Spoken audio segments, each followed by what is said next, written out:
வாழ்க வளமுடன். ஓம் நமச்சிவாய. அனைத்து தமிழ் உள்ளங்களுக்கும் வணக்கம்.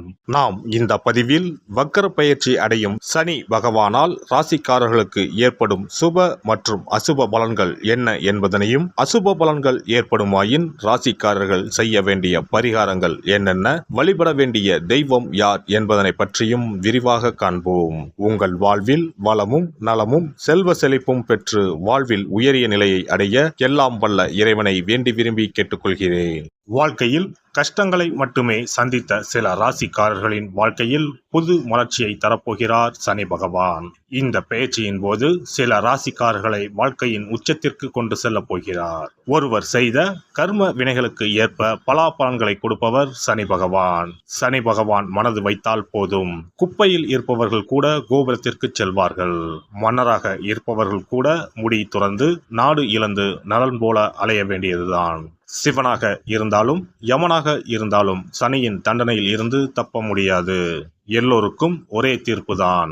அரசனை ஆண்டியாகவும் ஆண்டியை அரசனாகவும் மாற்றுவார். சனி பகவான் எல்லோருக்கும் கெடுதல் செய்ய மாட்டார். அவரவர் கர்ம வினைகளுக்கு ஏற்ப பலன்களை கொடுப்பவர். சனி பெயர்ச்சியால் யாருக்கெல்லாம் பாதிப்பாக இருந்ததோ அவர்களுக்கு சில நன்மைகள் நடைபெறப் போகிறது.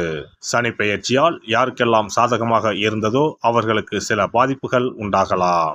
வருகிற ஜூன் மாதம் 30ஆம் தேதி சனி பகவான் கும்பராசியில் வக்கர பயிற்சி அடையப் போகிறார். அதாவது எதிர் திசையில் நகரப் போகிறார். இந்த நிகழ்வானது ஜூன் மாதம் 30ஆம் தேதி இரவு 12:35 சனியின் சொந்த ராசியான கும்பராசியில் நடக்கப் போகிறது.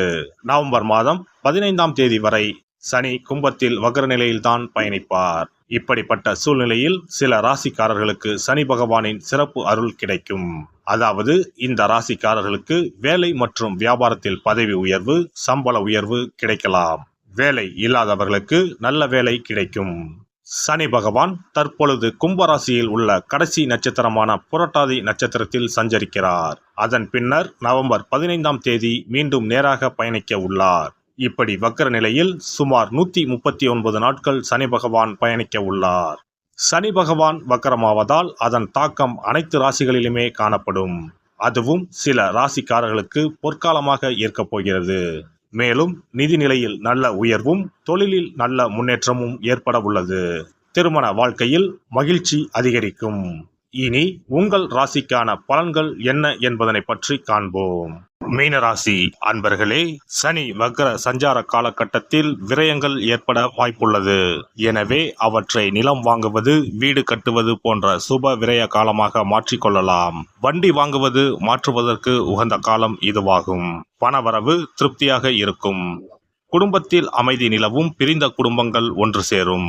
பிள்ளைகளால் நல்ல பலன்கள் உண்டாகும். மகனுக்கு நல்ல வேலை அமையும். மகளின் திருமண முயற்சிகள் வெற்றியாகும்.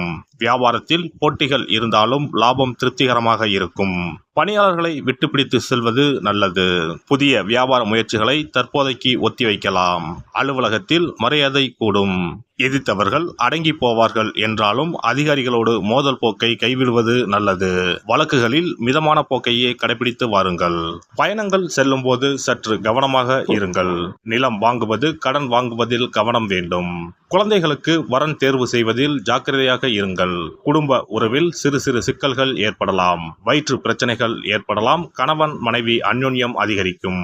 திருமணம் கைகூடும். வேலை நிமித்தமாக இடமாற்றம் வாய்ப்புண்டு. போக்குவரத்து பயணங்களில் மட்டும் கொஞ்சம் கவனமாக இருந்தால் போதும். குழந்தைகள் படிப்பு விஷயத்தில் கூடுதல் அக்கறையோடு இருக்கவும். முக்கியமாக இளைஞர்கள் காதல் வயப்படுவதில் கொஞ்சம் கவனமாக யோசித்து செயல்படவும். உங்களுக்கு இந்த காலகட்டம் கொஞ்சம் கடினமாக இருந்தாலும் பின்வரும் நல்ல விஷயங்களும் நடக்கும். உங்களின் ஆரோக்கியம் சரியாகும். இத்தனை காலம் நீங்கள் உடல் ரீதியாக பட்ட கஷ்டங்கள் எல்லாம் சரியாகும். தனம் தொடர்பான நெருக்கடிகள் ஏற்படும். ஆடம்பரமான செலவுகளை குறைத்து எளிமையுடன் செயல்படவும். கொடுக்கல் வாங்கலில் நபர்களின் தன்மையை அறிந்து செயல்படுவது நல்லது. மற்றவர்களை நம்பி ஜாமீன் கையெழுத்து போடுவதை தவிர்க்கவும். கையில் உள்ள பணத்தை சொத்துக்களில் முதலீடு செய்யலாம். குடும்ப உறுப்பினர்களின் எண்ணங்களை அறிந்து செயல்படுவீர்கள். சகோதரர் வகையில் சுபகாரியம் தொடர்பான முயற்சிகள் கைகூடும். தந்தையின் ஆரோக்கியம் சார்ந்த செயல்களில் கவனம் வேண்டும்.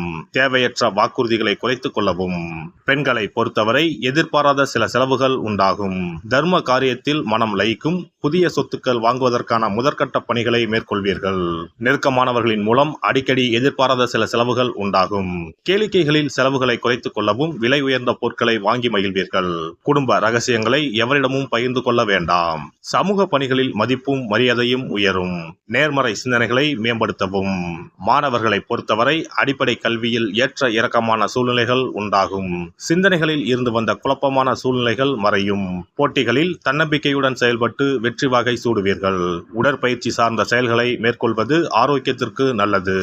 முயற்சியை அதிகப்படுத்துவதன் மூலம் தேர்வுகளில் நல்ல மதிப்பெண்களுடன் வெற்றி பெறுவீர்கள். சனிக்கிழமை தோறும் சனீஸ்வர பகவானை வழிபட இன்னல்கள் குறையும். ஞாயிற்றுக்கிழமைகளில் சரபேஸ்வரரையும் வெள்ளிக்கிழமைகளில் துர்க்கையும் வழிபட்டு வர பிரச்சனைகள் குறைந்து சுபபலன்கள் அதிகரிக்கும். சிறப்பு பரிகாரம். நவ கிரகங்களில் சனி பகவான் நீதி தவறாதவர். அவரவர் கர்ம வினைகளுக்கு உரிய பலனை தவறாமல் வழங்குபவர்.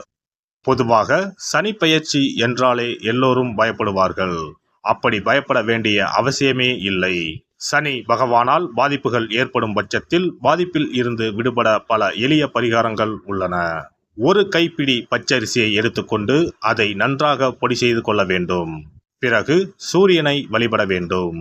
சூரியனை வழிபட்ட பிறகு குளக்கரையிலோ மரத்தின் அடியிலோ உள்ள விநாயகரை 3 முறை வலம் வந்து வழிபட்டு விட்டு பொடி செய்த பச்சரிசி மாவை தரையில் போட வேண்டும்.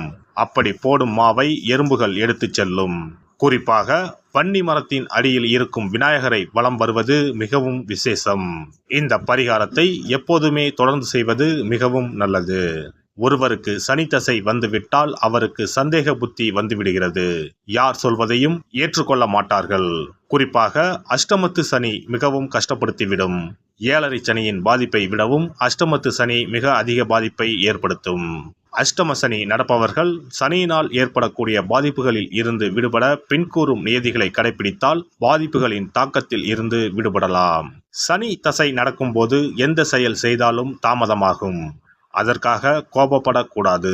பொறுமையாக இருக்க பழகிக்கொள்ள வேண்டும். தினமும் காகத்துக்கு எள் கலந்த சாதம் வைக்கவும்.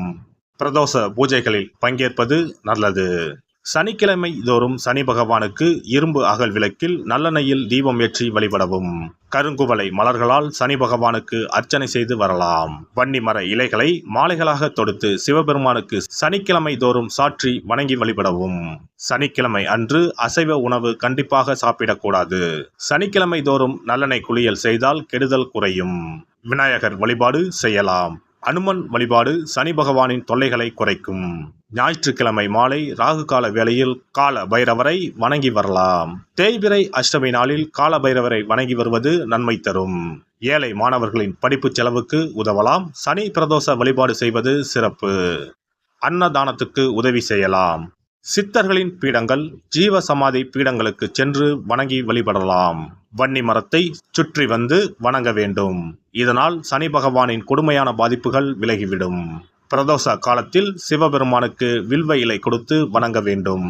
தினமும் ராமநாமம் ஜபித்து வந்தால் சனி பகவானின் தொல்லையிலிருந்து தப்பிக்கலாம்.